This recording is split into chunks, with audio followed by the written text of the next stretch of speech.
The sound of laughter hit me first, sharp, unexpected, and entirely out of place. It was the kind of laughter that didn't belong in my house at that hour, not when I was supposed to be the only one there. My stomach tightened as I stepped inside, kicking off my boots onto the worn mat by the door. It was 11:15 p.m., and I had come home early from a late-night meeting with a new client. Karen, my wife, was supposed to be out with her book club, the group of suburban moms who bonded over wine, stories, and who knows what else.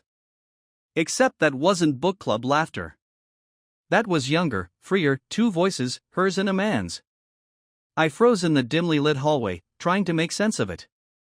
My hands clenched the car keys in my pocket as I moved toward the sound, step by cautious step, until I reached the living room. The warm glow of the fireplace flickered across the walls, and there they were, Karen and some guy, sprawled on the couch like it was their own personal stage. He leaned back with a smirk, his hand resting on her knee. She was laughing so hard she hadn't noticed me yet, her wineglass tilting precariously in her hand. "Who the hell is this?" My voice came out louder and harsher than I intended, but I didn't care. The man jumped up like he'd been caught robbing a bank, his smirk replaced by wide-eyed panic. Karen's laughter stopped mid-breath, her face draining of color as her eyes met mine. "James, you're home early," she stammered, setting the glass on the coffee table with shaking hands. "No kidding," I shot back, my gaze darting between the two of them. He was younger than I expected, mid-30s, athletic build, the kind of guy who probably spent more time on his hair than I spent on breakfast. His button-up shirt was undone at the collar, sleeves rolled up just enough to scream, "I don't care, but I want you to notice me." Karen stood, putting herself between us like a human shield. "It's not what it looks like," she said quickly, the most cliched line in the history of bad decisions. I raised an eyebrow. "Really?" "Because it looks a hell of a lot like my wife entertaining some guy in our house while I'm supposed to be working late." The man, let's call him Mr. Courageous, took a step back, hands up defensively. "I should probably go." "No, you don't get to leave yet," I barked, cutting off his retreat. "Not until someone explains to me what the hell is going on." Karen's eyes flickered to him, then back to me, her mouth opening and closing like she couldn't decide which lie to go with. Finally, she blurted out, "He's just a friend, James." "You're overreacting." "A friend?" I laughed bitterly. "Since when do friends hang out in the dark, drinking wine, while the husband's away?" "I swear, it's nothing," she insisted, her voice rising. "He's a colleague, from work." "Save it," I snapped, holding up a hand. "You want to explain this? Fine. But don't insult me by playing innocent." Karen's lips pressed into a thin line, her panic replaced by a flicker of defiance. That's when I knew she wasn't sorry, she was just caught. "And as for her colleague?" He bolted the second I turned my attention back to her, leaving me to clean up the mess of lies, excuses, and broken trust that had just burst into my life like a wrecking ball. This wasn't the life I signed up for. But it was the life I was about to dismantle, piece by piece. The sound of the front door slamming echoed in the silence after her colleague bolted. Karen stood frozen in place, her arms crossed as if that defensive posture could shield her from what was coming. My heart was pounding, but I wasn't about to let her see that. I was done being the guy who gave her the benefit of the doubt. "Start talking," I said flatly, taking a seat on the arm of the couch. The same couch she'd been sitting on with him just minutes earlier. I didn't even want to look at her, but I wasn't about to turn my back on her either. "It's not what you think," she started again, her voice shaky. "That line's already gotten old," I cut in. "Try harder." She stared at me for a moment, her lips pressed tight like she was biting back whatever excuse she thought might work. When she spoke again, it was more measured. "Calculated. He's a junior associate at the firm. I've been mentoring him." "Mentoring him?" I repeated, raising an eyebrow.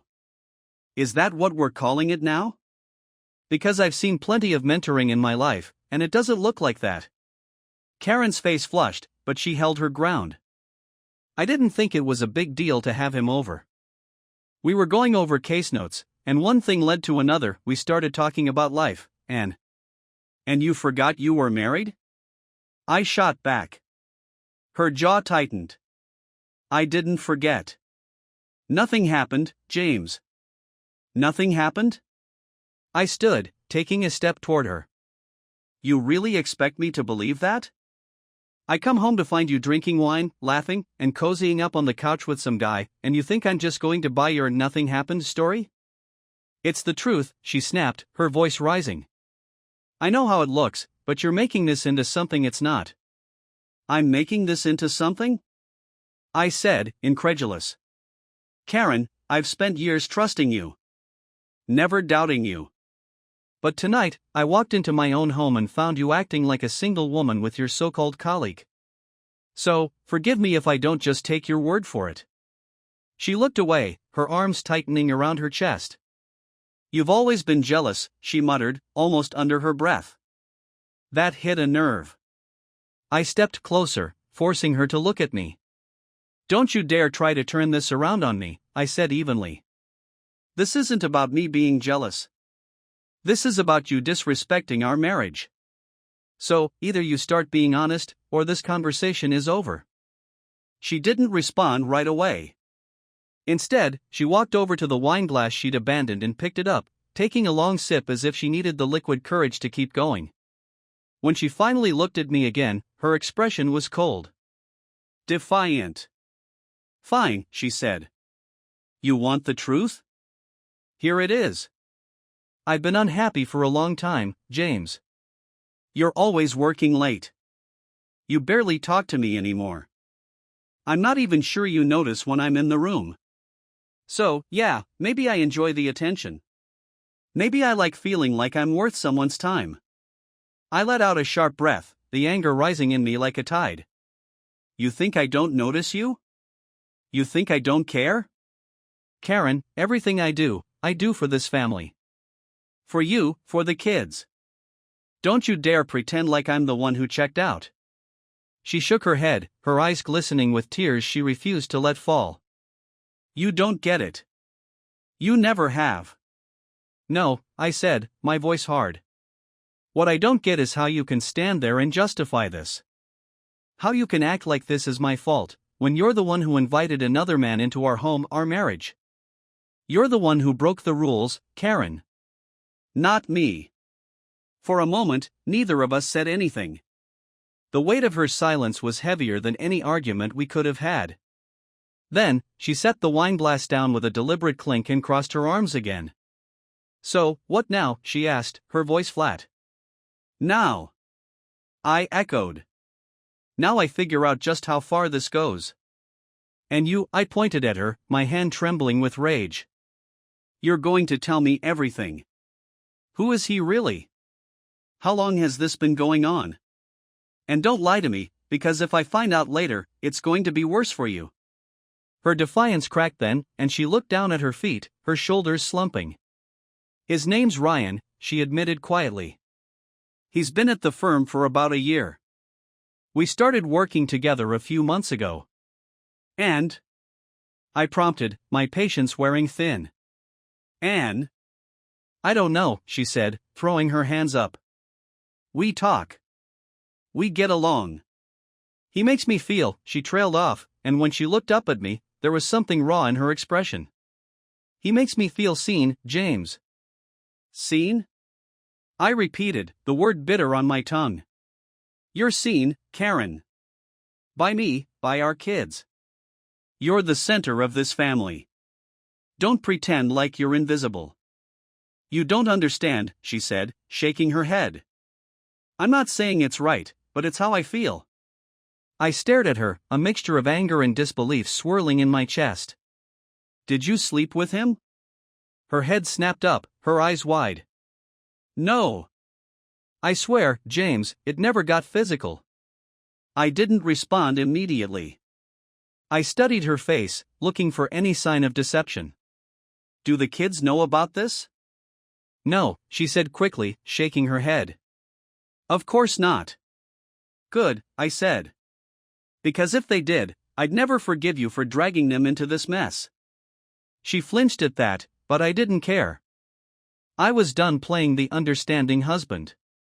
Done making excuses for her. This wasn't a misunderstanding or a mistake. It was a betrayal, plain and simple. Here's what's going to happen, I said, my voice steady but cold. You're going to cut him out of your life completely. No calls, no texts, no meetings. Nothing. And if I find out you've lied to me again, we're done. Do you understand? She nodded silently, her eyes fixed on the floor. Good, I said. Now, go to bed. I can't even look at you right now. She hesitated, like she wanted to say something, but thought better of it. Without another word, she turned and walked upstairs, leaving me alone in the wreckage of what used to be my life. I sat down heavily on the couch, the cushions still warm from where they'd been sitting.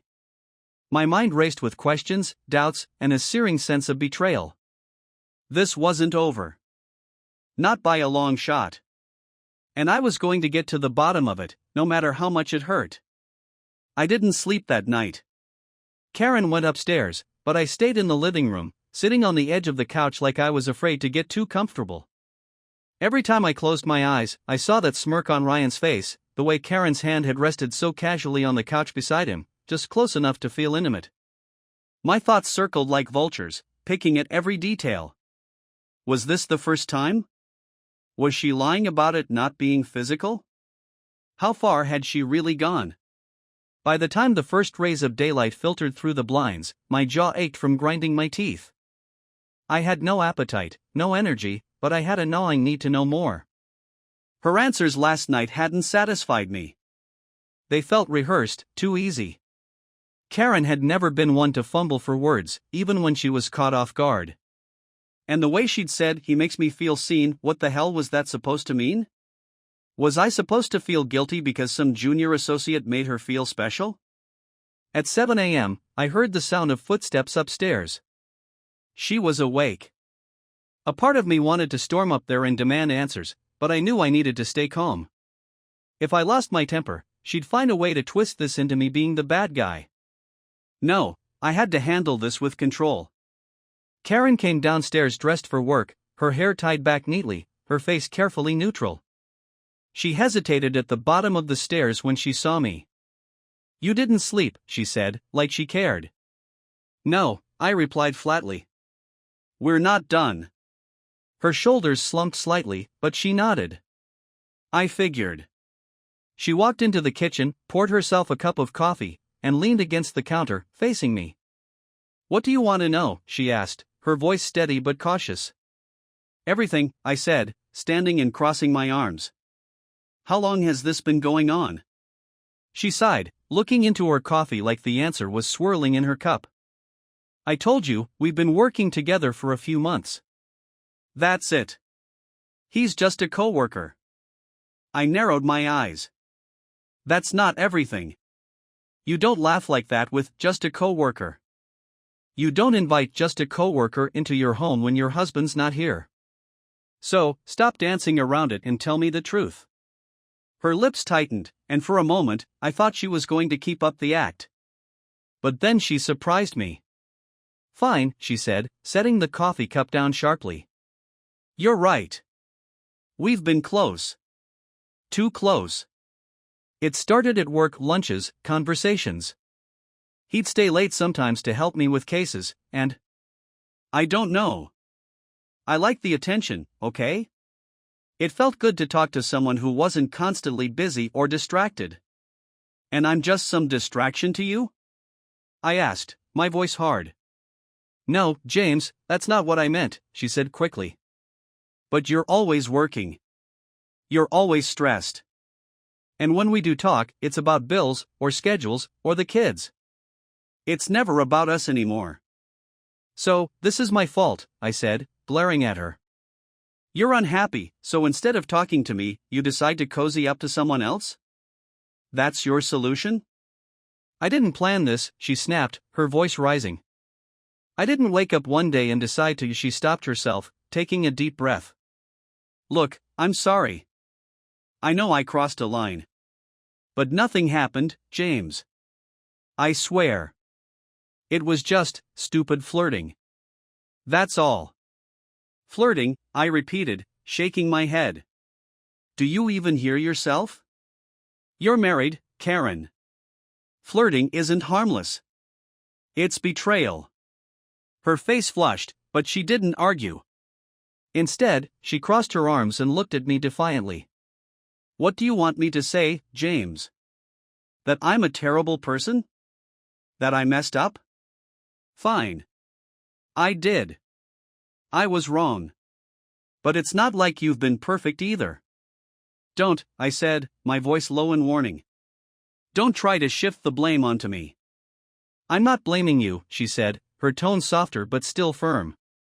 I'm just saying, maybe we both need to take a look at this marriage. Because it hasn't been working for a while, and you know it. I stared at her, anger bubbling just beneath the surface. You don't get to play the victim here, I said. You don't get to act like this is some mutual failing when you're the one who broke the trust. She opened her mouth to respond, but I held up a hand. Does he know about me? I asked. Does Ryan know you're married? Of course he does, she said, her voice defensive. And that didn't stop him? Or you? Her silence was all the answer I needed. I took a step closer, towering over her. Here's how this is going to work, I said coldly. You're going to cut all contact with him. No lunches, no late nights, nothing. If you so much as text him, we're done. Do you understand me? She flinched but nodded. Yes, she said quietly. Good, I said. And you're going to tell me the truth about everything. No more half answers, no more excuses. I want to know exactly what I'm dealing with. She hesitated, then nodded again. Okay, she said. I'll tell you everything. For the next hour, she laid it all out. The lunches, the late-night conversations, the compliments that turned into flirty jokes. She insisted again and again that it had never gone further than that, but by the end of it, I didn't know what to believe. When she finally finished, she looked at me with a mix of exhaustion and hope. That's it, she said. That's the whole truth. I promise. I didn't respond right away. I just stared at her, my mind racing. Was this the truth? Or was she still holding something back? I'll find out if you're lying, I said eventually. You know that, right? She nodded silently. Good, I said. Because if I find out there's more to this, we're done. No discussion, no second chances. Do you understand? Yes, she whispered. Without another word, I walked out of the kitchen, leaving her standing there alone. I didn't trust her, not yet. But if she thought this was over, she was wrong. It was just beginning.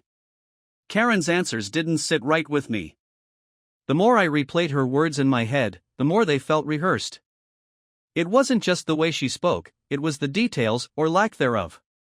She'd been careful not to volunteer anything I didn't already know. That wasn't transparency, it was damage control.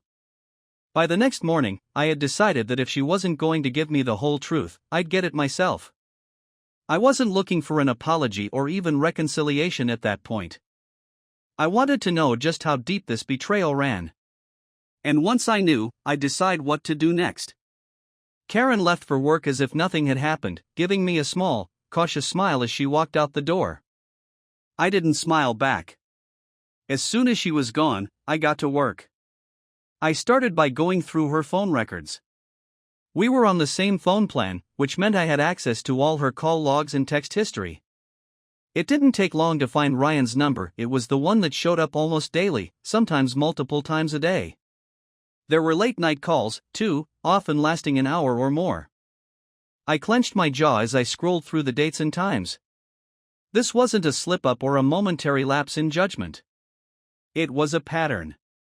Her emails came next. I knew her work account was off limits, but she had a personal Gmail account she used for online shopping and newsletters. She'd left it logged in on the shared laptop. I wasn't expecting much, most people are careful about leaving a digital trail, but I found more than I'd hoped for. There were no overtly incriminating messages, but there were receipts from dinners and drinks charged to her personal card. I checked the dates. They lined up with the nights she'd said she was working late or out with friends. The next step was tracking her movements. I'd always considered the GPS tracking on our phones to be a security feature, something to use in case one of us lost a phone or got stranded. Now, I saw it for what it really was, an archive of everywhere she'd been. Her location history painted a clear picture. She'd been at restaurants, parks, even a hotel one evening, all on nights she'd claimed to be somewhere else. The hotel was the most damning. It wasn't a chain we'd ever stayed at, and there was no reason for her to be there. By the time I finished, my anger had reached a boiling point. She'd lied to my face. Worse, she'd made me feel like I was overreacting, like I was the one who needed to examine my behavior. That evening, when Karen came home, I kept my face neutral. I wasn't ready to confront her yet, not until I had a plan. "You're quiet," she said as she set her purse down. "Long day," I replied shortly, not needing her eyes. She hesitated, then nodded and walked into the kitchen. I could feel her watching me, waiting for me to say something. But I stayed silent. The next morning, I made my move. I didn't go to work. Instead, I drove to her office building, parking far enough away that she wouldn't notice my car. I waited, watching the main entrance. It didn't take long. At 9:45, I saw him, Ryan. He was exactly as smug as I remembered, striding into the building with a coffee cup in hand like he owned the place. I snapped a photo of him, then another as he walked inside. Then I followed him in. The receptionist barely glanced at me as I made my way to the elevators. I knew Karen's floor, she'd mentioned it in passing 100 times. When the elevator doors opened, I stepped out and scanned the rows of cubicles. It wasn't hard to find her. She was standing near the break room, talking to Ryan. They were laughing about something, her hand lightly touching his arm. My chest tightened, but I forced myself to stay calm. I raised my phone and took a picture. The flash was off, but the camera's shutter noise was loud enough to draw their attention. Karen froze when she saw me. "James," she said, her voice a mix of shock and guilt. Ryan turned, his face going pale as he recognized me. "Morning," I said, keeping my tone casual. "Don't mind me. Just thought I'd stop by and see how things are going." Karen's face hardened. "What are you doing here?" "Getting answers," I replied, turning my gaze to Ryan. "So, this is Ryan, huh? The junior associate you've been mentoring?" "Look, man," Ryan said, raising his hands defensively. "I don't want any trouble." "Then maybe you should stop messing with married women," I shot back. Karen stepped between us, her voice low and urgent. "James, let's talk about this somewhere else." "No," I said, my voice sharp. "We're talking about it here. In front of your friend." "James, please," she whispered. "Why?" I demanded. "Afraid of what he might say? Or what he might admit to?" Ryan shifted uncomfortably, glancing at Karen. "Maybe I should go." "No," I snapped, cutting him off. "You stay right here. If you're so innocent, you've got nothing to hide, right?" He didn't answer. Karen grabbed my arm, trying to pull me aside, but I shook her off. "Don't touch me," I said coldly. "Not until I've heard the truth." "James, you're overreacting," she said, her voice trembling. "Am I?" I asked. "Because from where I'm standing, this doesn't look like nothing." Ryan took a step back, his eyes darting between us. "I'm not getting involved in this," he said, turning to leave. "Good idea," I said. "Run away. That's what cowards do." He hesitated, then walked away quickly, disappearing into the maze of cubicles. Karen turned back to me, her face pale. "What the hell are you doing?" "Getting to the bottom of this," I said. "And if you think I'm just going to let this slide, you're dead wrong."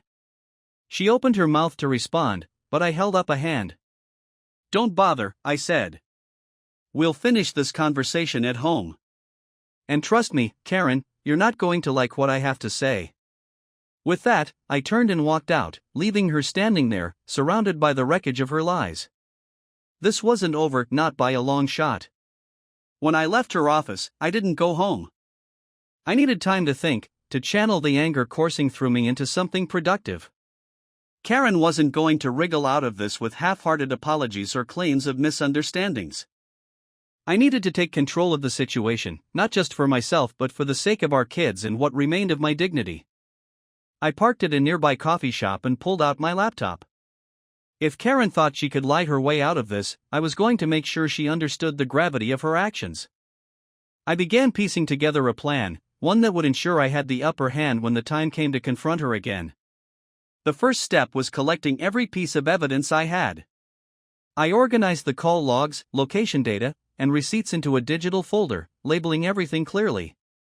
Then, I pulled up the photos I'd taken, her cozy moment with Ryan in the office, their proximity too close for anything purely professional. They didn't paint the full picture, but they didn't need to. Combined with everything else, they were damning enough. Next, I contacted a lawyer. I'd never imagined I'd need one for this, but Karen's betrayal demanded it. I didn't just want to protect myself in case this went to court, I wanted to understand exactly what leverage I had. The lawyer I reached out to came highly recommended by a friend who'd been through a bitter divorce. After a brief phone consultation, he assured me that the evidence I'd gathered was more than sufficient to start building a case. He advised me to keep collecting, to document every interaction, every conversation. "You're in a strong position," he said. "But the more you have, the better." After the call, I felt a strange sense of calm. For the first time since this nightmare began, I wasn't reacting, I was acting. I spent the rest of the afternoon preparing. I logged into Karen's social media accounts. She'd always been careless with passwords, and I knew most of them by heart. I wasn't looking for public posts, I was looking for messages. If she and Ryan had been communicating outside of work, I wanted to know about it. And there it was.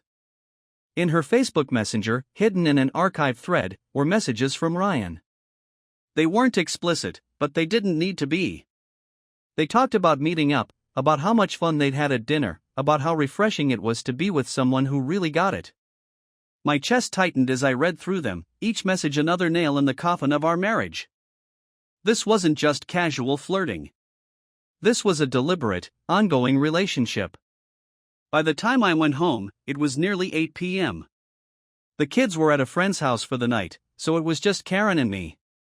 She was sitting in the living room, staring at the TV but not watching it. She looked up when I walked in, her face a mixture of worry and exhaustion. "We need to talk," I said, my voice steady. She nodded, muting the TV. "Okay." I didn't sit down. Instead, I stood across from her, arms crossed. "I've been doing some digging," I said. "And I know you haven't told me everything." Her eyes widened slightly, but she didn't interrupt. "I've seen your messages with Ryan," I continued. "I've seen the receipts for your little dinners. I've seen the hotel you went to last month. So, I'm going to give you one chance, to tell me the whole truth. If you lie, I'll know." Karen's face turned pale. "James, Don't start with James, I said sharply. "Just tell me the truth." She hesitated, her hands fidgeting in her lap. "We've been close," she admitted finally. "We go out after work sometimes, just to talk. It wasn't serious, I swear." "Not serious?" I asked, my voice rising. "You went to a hotel with him, Karen. Do you think I'm stupid?" Her eyes filled with tears. "It wasn't what you think," she said quickly. "I couldn't go home that night because I'd had too much to drink. He offered to drive me, but then we stopped at the hotel because I didn't want to walk in drunk in front of the kids." "You expect me to believe that?" I asked. "That you just slept in separate rooms and called it a night?" "Yes," she said, her voice trembling. "That's the truth." I stared at her, my mind racing. If she was lying, she was committed to it. But it didn't matter. I already had enough evidence to prove she'd betrayed me, even if she hadn't crossed the final line. "This is how it's going to work," I said finally. "You're going to end this. Completely. No more calls, no more texts, no more lunches. And I'm going to be watching." If I find out you've lied to me again, if I so much as suspect that you're still talking to him, we're done. Do you understand? She nodded quickly, tears streaming down her face. I understand, she whispered. I mean it, Karen, I said. This is your last chance. You screw this up, and I won't just walk away, I'll burn this marriage to the ground. I left her sitting there, the weight of my words hanging in the air. But I wasn't finished yet. The next morning, I called Ryan's boss. I didn't go into detail, but I made it clear that his behavior was inappropriate and unprofessional. By the end of the day, I'd heard through the grapevine that Ryan had been transferred to another branch, far away from Karen's office. It wasn't enough to erase what had happened, but it was a start. Now, it was up to Karen to prove she was serious about fixing things. If she couldn't, I was ready to walk away. And this time, I'd do it on my terms. 2 weeks passed, each day heavier than the last. Karen had been trying to fix things in her way, quiet apologies, awkward silences, attempts at normal conversations, but none of it felt genuine. It wasn't enough. You can't patch a hole in a sinking ship with duct tape and hope it holds. I'd spent those 2 weeks watching her every move, documenting everything. I didn't trust her, and I wasn't sure I ever would again. Ryan was out of the picture, but the damage had already been done. This wasn't about him anymore. This was about us, about whether there was anything left to salvage. That Friday, I decided it was time for the final conversation. The kids were spending the weekend at my sister's place, so we had the house to ourselves. I didn't tell Karen ahead of time. I needed her unprepared, honest. After dinner, I sat her down at the kitchen table. I'd set up the laptop in front of me, with all the evidence neatly organized into folders. The pictures, the call logs, the messages, everything was ready. Karen, I started, my voice calm but firm. We need to talk. She looked up from her plate, her face wary. About what? About everything, I said. About what you did, why you did it, and where we go from here. She nodded slowly, setting her fork down. Okay. I opened the laptop and turned it toward her. This is everything I've found, I said. Your calls with Ryan, your messages, the dinners, the hotel. I've gone through it all, and I know you haven't told me the full truth. Her eyes widened as she stared at the screen. You've been spying on me? I've been finding the truth, I corrected. Because you wouldn't give it to me. So now, you're going to tell me everything. And this time, you're not going to leave anything out. No half-truths, no excuses. Just the truth. She hesitated, her hands trembling slightly. I've already told you. Stop, I interrupted. Don't lie to me again. I don't want to drag this out, Karen. Either you come clean, or we're done. Right now. She looked away, her jaw tightening. For a moment, I thought she was going to dig in, to keep lying. But then she let out a shaky breath and looked back at me. Fine, she said quietly. You want the truth? Here it is. And she told me. She admitted that the relationship with Ryan had been going on for months. It had started innocently enough, work lunches, late-night conversations about projects, but it had quickly become more than that. She admitted to the dinners, to the hotel, even to kissing him once, though she swore it hadn't gone further than that. I was stupid, she said, her voice breaking. I got caught up in the attention, in feeling wanted. I didn't think about what I was doing or what it would do to you, to us. I listened, my face blank, as she spilled everything. When she finally finished, I leaned back in my chair, letting her words sink in. Why didn't you tell me this before? I asked. I was scared, she said. I didn't want to lose you. You didn't want to lose me? I repeated, my voice rising. Karen, you lost me the moment you decided to betray me. You don't get to play the victim here. I'm not trying to, she said quickly. I know I messed up. I know I hurt you. But I want to fix this, James. I want us to work through this. How? I asked. How do you expect me to get past this? To forget everything you've done? She didn't answer right away. She just stared at me, her eyes pleading. I don't know, she admitted finally. But I'm willing to try. I'll do whatever it takes. Counseling, therapy, whatever you want. Just, don't give up on us. I looked at her, my anger simmering just beneath the surface. You don't get it, do you? I said. This isn't just about what you did. It's about what you destroyed. The trust, the respect, the life we built together, it's gone, Karen. And I don't know if I can ever get it back. Tears streamed down her face, but I didn't feel any sympathy. Not this time. I didn't want this to happen, she said. I didn't want to hurt you. I was just. I don't know. I was lost, James. I was stupid and selfish, and I hate myself for it. I stood, pacing the room as I tried to collect my thoughts. You should hate yourself, I said. Because you didn't just hurt me. You hurt our kids. You hurt our family. And for what? For some guy who doesn't even care about you? She flinched at my words but didn't argue. I don't know if I can do this anymore, I said finally. I don't know if I can forgive you. Her face crumpled, and she buried her head in her hands. Please, James, she sobbed. I'll do anything. Just don't leave me. I stared at her, my mind racing. Part of me wanted to believe her, to give her another chance. But another part of me, the part that remembered every lie, every betrayal, knew it was too late.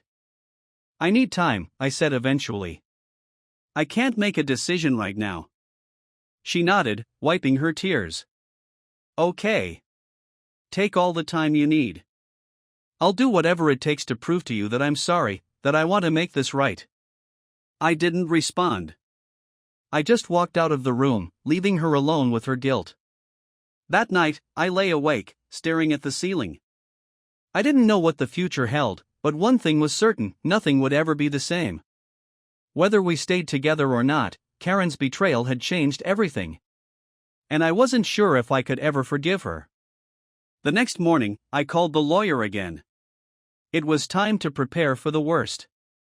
What do you think about this story? Can betrayal be forgiven, or is it always the end of a relationship? Share your thoughts in the comments, your opinion matters and might support someone else. And don't forget to like the video if you like this story.